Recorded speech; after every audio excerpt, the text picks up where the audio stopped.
कल को आकर अगर कोई आदमी ये कहे कि भाई मुझसे अल्लाह ने कम्युनिकेशन किया है, हम उससे यही सवाल करेंगे कि अगर कम्युनिकेशन किया है तो आप उसकी दलील दीजिए।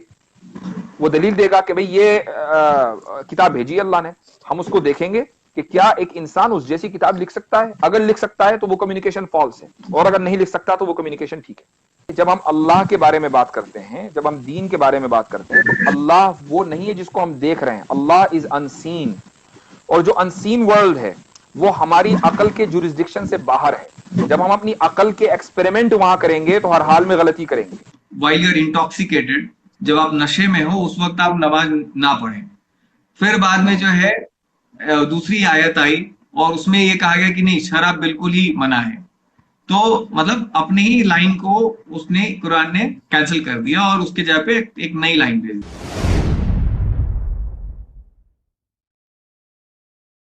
Great, thank you. सही। तो मेरा मकसद जो है इस वक्त डिबेट करना नहीं है। मैंने टाइटल ही रखा, और सीरीज का ही टाइटल रखा है कि अंडरस्टैंडिंग इस्लाम। आप क्या सोचते हैं उसको समझना, मैं उसको समझने के दरमियान जो है कुछ सवाल करूं, but the goal is not to debate. तो तो तो पॉइंट ये है कि आप जैसे सोचते हैं कि this is the final thing, इसकी क्या बेसिस है? आप ऐसा क्यों सोचते हैं कि जो आपके ये जो कम्युनिकेशन है this is the final one? जैसे एक बात है, जैसे फॉर एग्जांपल एक कॉन्सेप्ट है कुरानिक एब्रोगेशन का, कि कुछ वर्सेस हैं, शायद उसको नासिक एंड मसूद एक उसका जो है केस है। तो वहां पे जैसे आपको पहले जो है कहा गया कि वाइल यूर इंटॉक्सिकेटेड, जब आप नशे में हो उस वक्त आप नमाज ना पढ़ें। फिर बाद में जो है दूसरी आयत आई और उसमें ये कहा गया कि नहीं, शराब बिल्कुल ही मना है।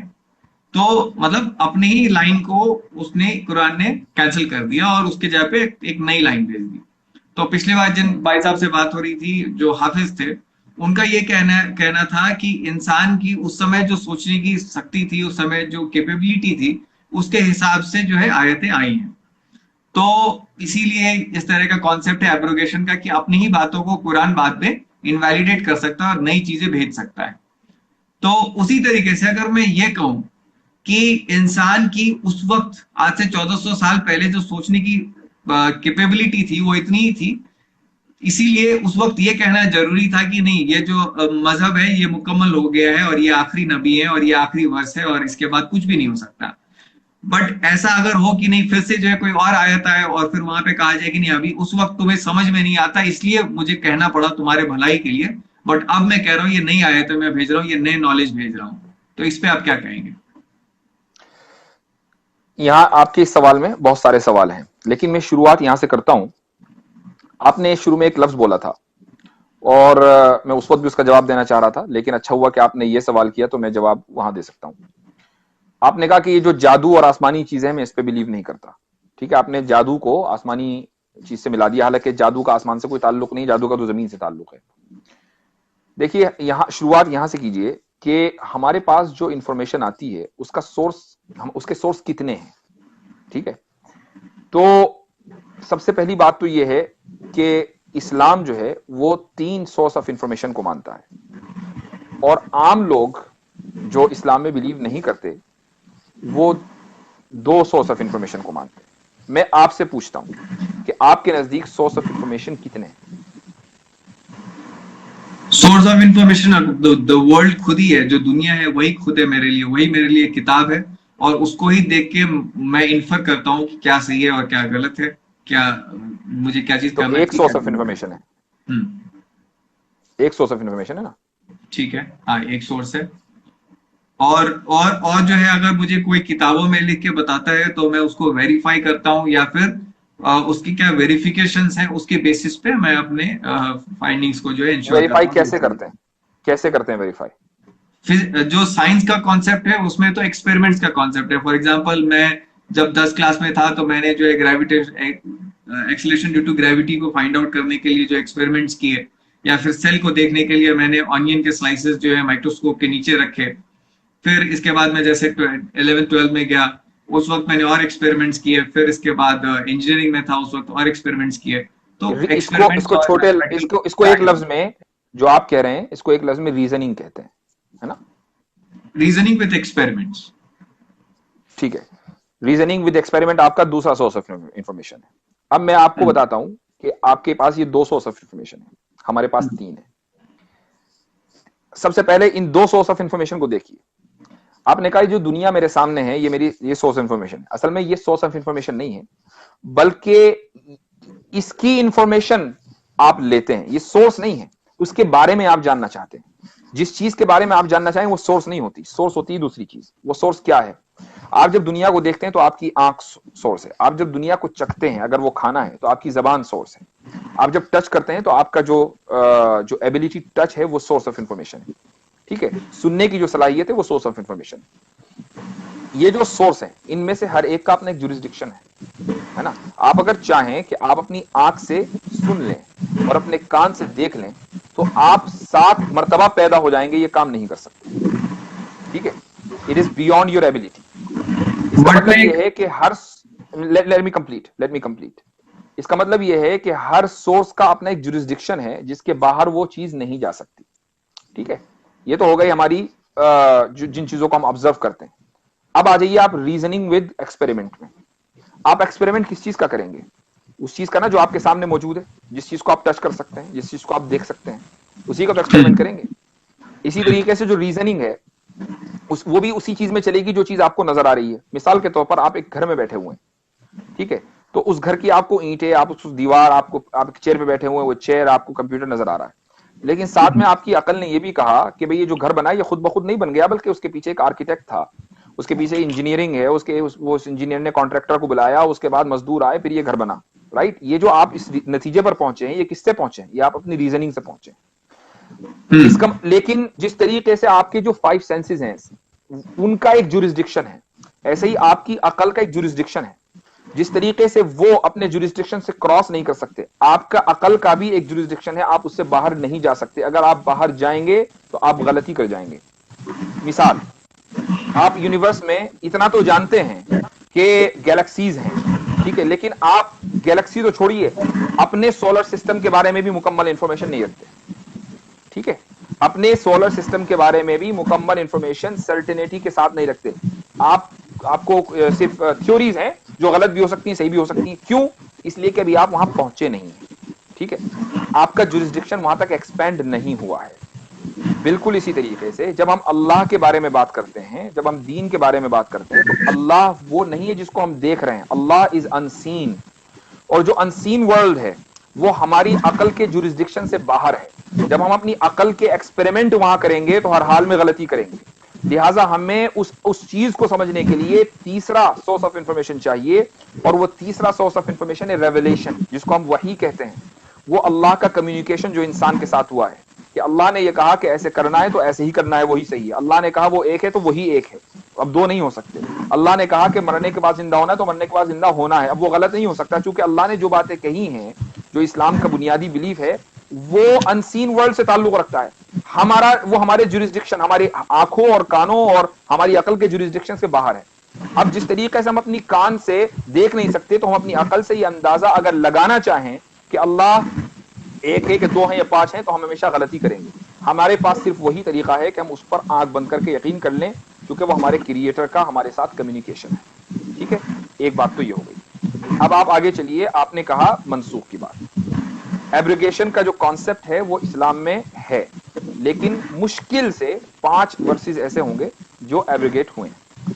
अच्छा, उसके पीछे अल्लाह ताला की हिकमत है, एक लंबा टॉपिक है जिस पर बहुत देर तक चला जा सकता है। लेकिन यहां बात इसकी नहीं है कि वो एब्रिगेशन हुआ है, लिहाजा अब पूरा दीन एब्रिगेट हो सकता है। बात यह है कि अगर अल्लाह ने अपना एक कमांड, अपना एक हुक्म भेजा, और उसके बाद जिस वक्त कुरान नाजिल हो रहा था उसी वक्त उस हुक्म को मनसूख भी कर दिया, तो कोई हर्ज नहीं है। इसकी एक मिसाल लीजिए कि एक पार्लियामेंट है, मसलन वो कोई कानून पास करती है, उसके बाद 10 साल के बाद वो सोचती है कि अब इस कानून में थोड़ा सा सख्ती करनी चाहिए, अब लोग उसके आदी हो गए। टैक्सेशन के जो लॉज हैं वो क्या, मसलन अगर 30% टैक्स आपके ऊपर लगता है, तो पहले दिन इंडिपेंडेंस के बाद 30% लग गया था, आहिस्ता आहिस्ता लगता है जैसे जैसे इकोनॉमिक ग्रोथ होती है, पहले 2% लगता है, फिर 15% लगता है, जब इकोनॉमिक ग्रोथ और बढ़ जाती है तो और टैक्स लग जाता है। क्यों? इसलिए कि हमारे टैक्स देने की एबिलिटी बढ़ गई है। ऐसे ही हमारी जो अंडरस्टैंडिंग है और हमारी जो प्रैक्टिस की जो एबिलिटी है वो बढ़ गई, इसलिए अल्लाह ताला उस हुक्म को एब्रोगेट करके उसकी जगह एक थोड़ा सख्त हुक्म दे देते हैं, इसी को एब्रोगेशन कहते हैं। लेकिन वो उसी वक्त हुआ है जिस वक्त कुरान नाजिल हो रहा है। कुरान जब मुकम्मल हो गया तो अब एब्रोगेशन का जो कॉन्सेप्ट है वो फॉर एवर खत्म हो गया, चूंकि एब्रोगेटर अब मजीद कम्युनिकेट नहीं करेगा।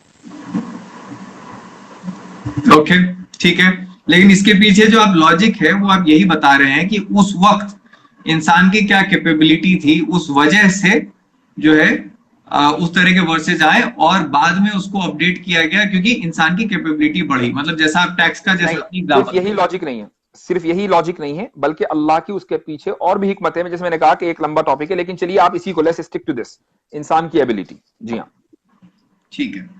तो मेरा ये कहना है कि अगर इंसान की उस वक्त इतनी ही समझ थी कि वो जो है मतलब अपने लड़कियों को दफना रहा था, जिंदा बच्चों को दफना रहा था, तो उस वक्त के लिए ये जरूरी था कहना कि यही जो है आखिरी है और इसके ऊपर जो है कुछ नहीं आप ऐड कर सकते, क्योंकि अगर वो नहीं होता तो उस वक्त के लोग उस पर अपनी चीजें थोपते और उसके वजह से और भी जो है कोहराम मचता और इंसान का बुरा होता, इंसानियत का बुरा होता। तो इस वक्त अगर अल्लाह को ऐसी जरूरत हो कि उस वक्त उसने कह दिया हो कि नहीं अभी ये चीज मुकम्मल हो गई, अब इसमें कोई चीज ऐड नहीं होगा, लेकिन अब जब इंसान की कैपेबिलिटी बढ़ी है, अब जब पीस ज्यादा आया है, अब इंसान की समझ बढ़ चुकी है, तो अगर फिर से जो है नई आयतें नाजिल हो और जो है फिर से एक नए प्रॉफिट आए, इसकी क्यों पॉसिबिलिटी नहीं है? जो लफ्ज आप इस्तेमाल करें ना, समझ, वही बुनियादी गलती है। कहीं भी कुरान में एब्रिगेशन इसलिए नहीं हुआ कि इंसान समझ नहीं रहा था या उसकी समझ में थोड़ा कमी थी तो चलो आसान बात समझा दो, उसके बाद फिर मुश्किल बात समझाएंगे, ऐसा नहीं है। बल्कि उसका ताल्लुक अमल और प्रैक्टिस से था कि शुरू में उसको करना मुश्किल था, लेकिन जब उसका आदमी आदी हो गया तो अब उसको जो है थोड़ा सा सख्त हुक्म दे दिया। टैक्स का जो रूल है ना, उसको समझना मुश्किल नहीं है। जिस तरीके से 1950 में जो जनरेशन थी, अगर आप उसको आज का टैक्स रूल इंट्रोड्यूस करते वो उस वक्त भी उसको समझ लेती। ठीक है, टैक्स पे करना 30% उस वक्त मुश्किल था क्योंकि इकोनॉमिक ग्रोथ इतना नहीं हुआ था। तो इसका ताल्लुक समझ से नहीं है, इसका ताल्लुक प्रैक्टिस से है। तो कोई भी काम ऐसा नहीं है जो हम आज ज्यादा बेहतर तरीके से समझ सकते हैं, लेकिन जो 1400 साल पहले का इंसान था वो नहीं समझ सकता। अगर हम आज का जो कॉन्सेप्ट है आप उस आदमी को इंट्रोड्यूस कराएं वो भी समझ जाएगा। कोई कॉन्सेप्ट ऐसा नहीं है। अल्लाह ताला ने हमें एबिलिटी दी है हर चीज को समझने की। हाँ, प्रैक्टिस में मुश्किल हो सकती है। नहीं, लेकिन सब लोग जो है सब बातें नहीं समझ सकते और उस वक्त जो है लोग ज्यादा, मतलब ये तो अंडरस्टूड बात है कि उस समय जो लोग जो है ज्यादा ही वायलेंस करते थे या ज्यादा इस तरह की चीज में थे। अब जो है लोगों की समझ बढ़ी, अभी भी वॉर्स हो रहे हैं लेकिन कंपैरेटिवली कम लोग मारे जा रहे हैं जैसे जैसे हम प्रोग्रेस कर रहे हैं। मतलब अगर आप हिस्ट्री देखेंगे तो डेटा जैसे इराक में 3 लाख मर गए, ये कम लोग हैं। तो जी हाँ, जी हाँ, तो आप डेटा देखेंगे सेकेंड वर्ल्ड वॉर में कितना ज्यादा लोग मरे हैं, बहुत ज्यादा। जूस, अकेले जूस 6 मिलियन मरे हैं, लेकिन वो नंबर जो है वो स्टेडीली कम हो रही है। अभी भी सीरिया में काफी लोग मारे गए हैं, लेकिन एटलीस्ट नंबर दिखता ही नहीं। तो क्या हिस्ट्री सेकंड वर्ल्ड वॉर से शुरू हुई है? हम तो 1400 साल से शुरू करते हैं ना। 1400 साल पहले आप सल्लल्लाहु अलैहि वसल्लम के जमाने में आपको मालूम है कितनी जंगें हुई हैं? नहीं पता, लेकिन बहुत सारी हुई हैं। 30 हुई हैं। ठीक है, आपको मालूम है डेथ टोल कितना है उसमें? नहीं पता, बताएं आप। 1000। 30 जंगों में 1000 लोग। ठीक है, 1000 में दोनों तरफ के हैं, यानी जो मुस्लिम वॉरियर्स थे वो भी और जो नॉन मुस्लिम वॉरियर्स थे वो भी। आपकी इराक वार में अकेले 3 लाख हैं, वो भी ऑफिशियल डेटा है, वरना मिलियन है। ठीक है, अफगानिस्तान का लगा लीजिए, उसके बाद सेकंड वर्ल्ड वॉर लगा लीजिए, फर्स्ट वर्ल्ड वॉर लगा लीजिए, कई मिलियन तो इंसान ने 100 साल में मार दिए। और ठीक है, 4-5 जंगों में मार दिए।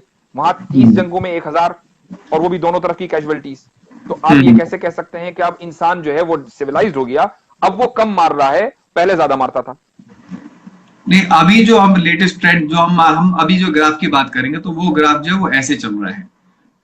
नहीं, अभी आप अभी से क्यों शुरू करते हैं? आप पीछे से जाइए ना।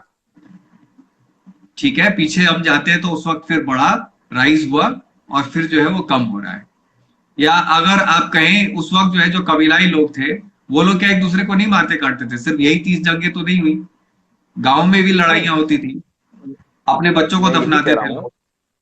हम जब बात मजहब के कॉन्टेक्स्ट में करेंगे तो हर चीज मजहब से रिलेट होगी। मैं आपसे सोशल साइंस पर बात नहीं कर रहा हूं, मैं आपसे बात कर रहा हूं मजहब के ऊपर।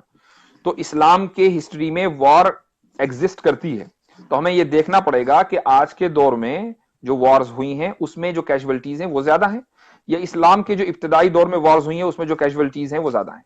हमें वहां से शुरू करना पड़ेगा ना, सोशल साइंस पे तो बात नहीं हो रही है। नहीं नहीं, मैं बात कर रहा हूँ, देखिए इस्लाम तो आया पूरी इंसानियत के लिए, तो मैं पूरी इंसानियत की बात कर रहा हूँ कि उस वक्त इंसान जो था उसका सेंस कम था, और अब जो है समझने की उसकी कैपेबिलिटी बढ़ गई है। और अगर डेटा भी देखें तो वॉर जो है वो धीरे धीरे जो है कम हो रहे हैं, और यही लोग जो है यही कम मारे बात जा रहे हैं यही बात इजीली। गलत है। यही बुनियादी गलती है। हम ये कहते हैं कि इंसान के समझने की सलाहियत पहले भी उतनी ही थी और हम्म आज भी उतनी ही है, बल्कि मैं ये कहता हम्म हूं कि आज तो इंसान को हमारे जो डिवाइसेस है ना, जो टीवी है, जो बहुत सी चीजें हैं, इसने हम लोगों को पैरालाइज्ड कर दिया है। आप ये हम्म देखिए कि आज से हम जो पहले जनरेशन है, इस बल्कि पहले जनरेशन ही अभी आ जाइए, इंडियन स्टूडेंट्स क्यों ज्यादा अच्छा करते हैं अमेरिकन स्टूडेंट्स के मुकाबले में? इसलिए कि हम्म अमेरिकन स्टूडेंट्स को टेक्नोलॉजी ने पैरालाइज कर दिया है कि वो 2+2 को भी सीधे कैलकुलेट नहीं कर सकते। ठीक है, हम्म मैं अमेरिका में रहता हूं, आप किसी शॉप पे चले जाइए, आप उसको $10 का सामान भी लेंगे ना, और आपने उसको 20 का नोट दे दिया, वो उसको भी कैलकुलेट करके 10 वापस करेगा। ठीक है, ये तो हशर है। हम्म और ये सारे वो लोग हैं जो कॉलेज और यूनिवर्सिटी पास आउट हैं, और कहां रहते हैं? अमेरिका में रहते हैं, जिसको हम सुपर पावर कहते हैं। इंडिया हम्म में जो एक गांव में बच्चा पढ़ रहा है, उसकी कैलकुलेशन एबिलिटी इतनी जबरदस्त है कि वो आप उसको हंड्रेड्स ऑफ थाउजेंड का आप जो हिसाब दे दीजिए, वो बगैर कैलकुलेटर के कर देगा। हम्म तो इसका मतलब ये कि टेक्नोलॉजी ने हमें फायदा तो दिया है, लेकिन हमारी समझ में इजाफा कर दिया हो ऐसा नहीं है। ठीक है, उसने हमें पैरालाइज किया। जितना हम डिपेंडेंट होंगे डिवाइसेस में, उतना ही हम अपनी अकल का कम इस्तेमाल करेंगे। जितना हम अकल का कम इस्तेमाल करेंगे, उतना ही हमारे सेंस के अंदर कमी आएगी। इसलिए मैं कह रहा हूं कि जो आज से 1400 साल पहले जो लोग थे, वो हमारी आज की बातें बहुत आसानी का साथ समझ सकते थे। अगर वो आज होते तो वो भी हमारी तरह होते। ये डिवाइसेस उस वक्त नहीं थे, तो आप ये नहीं कह सकते कि अरे इन डिवाइसेस की उनको क्या समझ, चुके नहीं थे, अगर होते तो वो भी समझते। नहीं नहीं, मैं इससे इतलाफ नहीं कर रहा, मैं ये नहीं कह रहा कि वहां के लोग हमारी बात नहीं समझ सकते हैं। मैं ये कह रहा हूं कि एज ए स्टैटिस्टिक्स, कि कितने ज्यादा लोग आज पढ़े लिखे हैं और उस वक्त कितने ज्यादा लोग जो है पढ़े लिखे थे, मैं उस बेसिस पे बात कर रहा हूँ। पढ़े लिखे होने का मेयार क्या है? क्या स्टैंडर्ड है मतलब पढ़े लिखे होने समझदार, जो समझ सकते हैं, चीजों को समझ सकते हैं, वो उस समय ज्यादा लोग जो है ना समझते। का? दुनिया में ऐसा कोई स्टैटिस्टिक आज तक आया ही नहीं है कि जो लोगों की समझ को इवेल्युएट करे। हाँ, पढ़ाई लिखाई को तो इवेल्युएट कर सकता है कि भाई फला मुल्क में 99% जो है एजुकेशन रेशियो है, फला मुल्क में इतना है। एजुकेशन का तो स्टैटिस्टिक है, समझ का कोई स्टैटिस्टिक नहीं है, क्योंकि समझ जो है उसका आप सर्वे नहीं करते कि भाई हाँ आप कितना समझते हैं। ठीक है, तो अब एजुकेशन का सर्वे वो ले लीजिए स्टैटिस्टिक्स। अमेरिका में जो एजुकेशन का स्टैटिस्टिक है वो इंडिया से बेहतर है कि नहीं है? बिल्कुल बेहतर बेहतर। है ना। और यहां ज्यादा फूल बसते हैं इंडिया के मुकाबले में। तो हम्म अगर एजुकेशन का मतलब इंटेलिजेंस होता, तो फिर अमेरिका में सारे इंटेलिजेंट होते, इंडिया में ज्यादा इंटेलिजेंट ना होते। अमेरिकन कंपनीज को आईटी इंजीनियर्स इंडिया से बुलाने ना पड़ते। वही देखिए, मैं ब्रॉड स्पेक्ट्रम की बात कर रहा हूँ। मतलब अभी भी कोई भाई साहब आए तो उन्होंने लाइव में मुझे बताया कि पाकिस्तान में ऐसे जगह हैं जहाँ पे लोग जो है बिजली का तार से जो है अपने मवेशी को बांधना पसंद नहीं करते। उन्हें डर रहता है कि जब बिजली कड़केगा तो इन्हें जो है कुछ नुकसान हो सकता है। तो कहने का मतलब कि ज्यादातर जो लोग हैं वो, मैं ये नहीं कह रहा कि वहां का कोई बंदा जो है आज की बात नहीं समझ सकता था, बिल्कुल समझ सकता था। मैं कह रहा हूं ये कि ज्यादा लोग किस तरह के थे। तो ज्यादा लोग जो है वायलेंस में और अंधविश्वास में, और क्योंकि उनके पास कोई इंफॉर्मेशन ही नहीं थी। यही तो मैं कह रहा हूं कि हमने जो ये कहा ना कि उसको ज्यादा लोग ना समझ थे, यही हम गलती कर रहे हैं। मैं कहता हूं चलो ठीक है, ना समझते, मान लिया आप थोड़ी देर के लिए इसी को तस्लीम कर लिया हमने कि ज्यादा लोग ना समझते, आज ज्यादा समझदार हैं। ठीक है, तो अब इस्लाम या कोई भी दीन अगर आएगा, इस्लामी को छोड़ दिए, कोई भी दीन आएगा, वो ना समझो को समझाने के लिए तो आएगा ना। ना समझो को हम्म उसने समझा दिया, सब लोग समझ गए, अब क्या प्रॉब्लम है? हम्म हम्म नहीं, वही इसमें मेरा ये कहना था कि उस वक्त जो है, अगर अल्लाह को यह लगा कि इस वक्त जो है इंसान को इतनी ही समझ है और इसलिए मैं इतनी ही चीजें कहूं, और फिर बाद में जब इनकी कैपेबिलिटी बढ़ जाएगी तब मैं जो है इनको और बातें बताऊंगा कि अब और भी नबी आ सकते हैं और भी नॉलेज आ सकती है। हम इस पे क्यों फिक्सेटेड हो जाएं कि नहीं अब यही जो है आखिरी है और इसके बाद कुछ नहीं आ सकता। इसलिए कि इस दुनिया का आखिरी मानते हैं कि नहीं मानते? जब इस जो जितने भी कॉमन रिलीजन हैं, जितने भी रिलीजन है, सब में एक चीज कॉमन है, वो ये कि इस दुनिया का एक दिन आखिर आना है। तो जब इस दुनिया का आखिर एक दिन आना है, तो जाहिर है कि एक मौका ऐसा भी आएगा कि जब कम्युनिकेशन लास्ट होगा। कम्युनिकेशन हमेशा तो नहीं चल सकता। अगर कम्युनिकेशन हमेशा चलेगा तो दुनिया भी हमेशा चलेगी, और दुनिया का हमेशा चलने का कॉन्सेप्ट किसी भी रिलीजन में नहीं है। हर रिलीजन मानता है कि एक दिन ये दुनिया खत्म हो जाएगी, चाहे आप ना माने। रिलीजन की बात कर रहा हूं मैं। जी, मैं तो हिंदुइज्म, एक सेकंड में इसमें ये ऐड कर दूं कि जैसा हिंदुइज्म को मैंने समझा है, हिंदुइज्म में जो कॉन्सेप्ट है वो ये है कि दुनिया खत्म होगी और फिर से शुरू होगी, तो एक साइकिल का खत्म कॉन्सेप्ट है होगी वहां ना, पे। वो कॉमन है। उनकी इंटरप्रिटेशन अलग हो सकती है। हम भी ये कहते हैं कि ये दुनिया खत्म होगी और हम एक दूसरी दुनिया में चले जाएंगे जो कभी खत्म नहीं होगी। ठीक है, हम भी ये कहते हैं। हम इस दूसरी दुनिया में, जिस दुनिया को हम जन्नत या जहन्नम कहते हैं, उस दुनिया में सारी इंसानियत को जाना है। तो ठीक है, फर्क सिर्फ अल्फाज का फर्क हो सकता है, समझाने का फर्क हो सकता है, इंटरप्रिटेशन का फर्क हो सकता है, लेकिन कॉमन आइडिया वही है। ठीक नहीं, है, लेकिन तो जब इस दुनिया थोड़ा सा डिफरेंस मैं बता दूं। उनका क्या है कि ये नहीं कहना है कि जो है आपका जन्नत और इसमें जो है आप सेपरेट हो जाएगा, दूसरी दुनिया में चले जाएंगे। उनका ये कहना है कि यही दुनिया का जो साइकिल है फिर से खत्म होगा और फिर इसी तरह की दुनिया फिर से बनेगी। उनका ये साइकिल है। वो इसी तरीके की दुनिया जो है, जो भी बनेगी, जन्नत भी ऐसी ही है लेकिन इससे बेहतर है, अपग्रेडेड वर्जन है। आज हम जो है थोड़ा सा जनरल डब्बे में सफर कर रहे हैं, कल मोस्ट वीआईपी में सफर करेंगे, इतना ही तो फर्क है ना।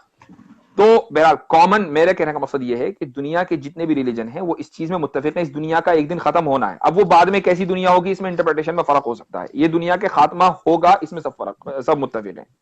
जब इस दुनिया का खात्मा होना है तो कम्युनिकेशन का भी खात्मा होना है, तो कभी तो कभी कम्युनिकेशन आएगा। चलिए मैं कहता हूं इस्लाम को आप ना मानिए आखिरी कम्युनिकेशन, इस्लाम के बाद कोई दूसरा आया, वो कहेगा हम आखिरी कम्युनिकेशन है, आप ये सवाल उससे करेंगे तो वो उसके पास क्या जवाब होगा? जो जवाब उसका होगा वही हमारा है। और हमारा जवाब यह है कि जब इस दुनिया का एक दिन अंत होना है, खात्मा होना है, तो कम्युनिकेशन का भी खात्मा होना है, और वो कम्युनिकेशन का खात्मा इस्लाम पर हो गया है। क्योंकि कोई दूसरा रिलीजन ने आके ये क्लेम नहीं किया है कि मैं नेक्स्ट हूं, बट इसलिए है। क्या बेसिस है इसका कि आपका कहना कि यही आखिरी है? किसी भी रिलीजन को जांचने के लिए आपके पास क्या स्टैंडर्ड है? कोई है स्टैंडर्ड आपके पास? मेरे मेरे समझ से तो मैंने तो आपको अपनी अपनी बात बता दी कि कोई भी जो है, मैं आसमानी चीज को मानता नहीं। और नहीं, मैं तो मेरी चल आप नहीं मानते लेकिन आप समझते तो है ना। आपने कहा कि भाई हम लोगों की समझने की एबिलिटी ज्यादा है, तो आपकी मैं समझता हूं कि समझने की एबिलिटी बहुत ज्यादा है। तो आप ये तो समझ सकते हैं ना कि भाई ये स्टैंडर्ड है, हम इस स्टैंडर्ड से मानेंगे कि ये रिलीजन रिलीजन है। कोई स्टैंडर्ड तो होगा ना।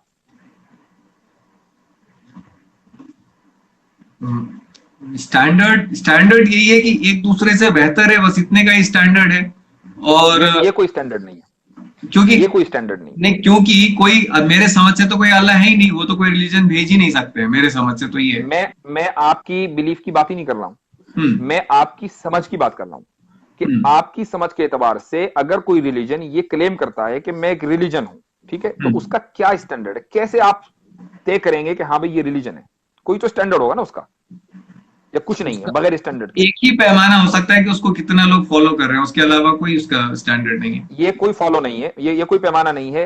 हमारे यहाँ मुल्क में, अमेरिका में, व्हाइट सुप्रीमेसिस्ट को फॉलो करने वाले मिलियंस ऑफ मिलियन लोग हैं। आप उनको अच्छा समझेंगे? नहीं, अच्छे की बात नहीं कर रहा, मैं कह रहा हूं कि ऐसे सिस्टम है। आज मैं तो कह रहा हूं कि सारे गलत हैं। देखिए, स्टैंडर्ड किसी भी रिलीजन का ये होता है कि उस रिलीजन के पास एक प्रॉफिट हो, मैसेंजर हो, और उसका कम्युनिकेशन अल्लाह के साथ, क्रिएटर के साथ हो, और उस कम्युनिकेशन का सबूत हो। जो ये कहे कि भाई मेरा कम्युनिकेशन अल्लाह के साथ है, तो उसका कोई सबूत तो होगा। ठीक है, वो सबूत हम वेरीफाई करेंगे। मिसाल के तौर पर कुरान हमारे पास एक सबूत है कि अल्लाह का इंसान के साथ मोहम्मद सल्लल्लाहु अलैहि वसल्लम के जरिए कम्युनिकेशन हुआ है। ठीक है, उसका सबूत कुरान है।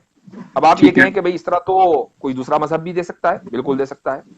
उसकी दलील ये होगी कि अगर आप कुरान जैसा दूसरा कुरान बना दें, ठीक है, कुरान के बाद मिलियंस ऑफ मिलियन किताबें लिखी गई हैं, ठीक है, अगर कोई आदमी ये कहे भाई मैंने कुरान जैसा कुरान लिख दिया, इसका मतलब ये है कि ये कुरान जो है ना, ये अल्लाह की तरफ से नहीं आया बल्कि किसी इंसान ने बनाया था, इसीलिए मैं भी उस जैसा इंसान हूं, मेरा आईक्यू लेवल भी उस जैसा या उससे बेहतर हो सकता है, लिहाजा मैंने एक कुरान नामी किताब लिख दी।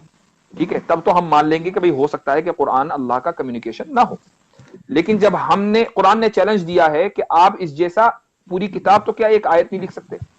और चैलेंज उन लोगों को दिया जो अरबिक लैंग्वेज में अपनी, ये समझ लीजिए कि अपने राइज पर थे उस जमाने में। अरबिक लैंग्वेज की जो एलोक्वेंसी है वो अपने राइज पर थी उस जमाने में जिस वक्त कुरान नाजिल हुआ। हर एक आदमी जो है हर घर में शायर हुआ करता था अरबी का। उन लोगों को चैलेंज दिया कि एक वर्ष दिखा दो, वो नहीं दिखा सके। आज तक वो चैलेंज बरकरार है, कयामत तक रहेगा। इसका मतलब ये है कि ये जो कम्युनिकेशन है ये दलील है इस बात की कि ये अल्लाह की तरफ से, इसलिए इंसान उसको रिप्लेस नहीं कर सका। कल को आकर अगर कोई आदमी ये कहे कि भाई मुझसे अल्लाह ने कम्युनिकेशन किया है, हम उससे यही सवाल करेंगे कि अगर कम्युनिकेशन किया है तो आप उसकी दलील दीजिए। वो दलील देगा कि भाई ये किताब भेजी अल्लाह ने। हम उसको देखेंगे कि क्या एक इंसान उस जैसी किताब लिख सकता है। अगर लिख सकता है तो वो कम्युनिकेशन फॉल्स है, और अगर नहीं लिख सकता तो वो कम्युनिकेशन ठीक है। ठीक है, तो आप, ठीक है, तो आपका बेसिस जो है बस कुरान के ऊपर है कि चूंकि कुरान जो है आपके हिसाब से इररिफ्यूटेबल है, कोई चीज उसमें आप गलत नहीं प्रूव कर सकते, इसीलिए दैट इज द प्रूफ कि ऑल दिस इज ट्रू।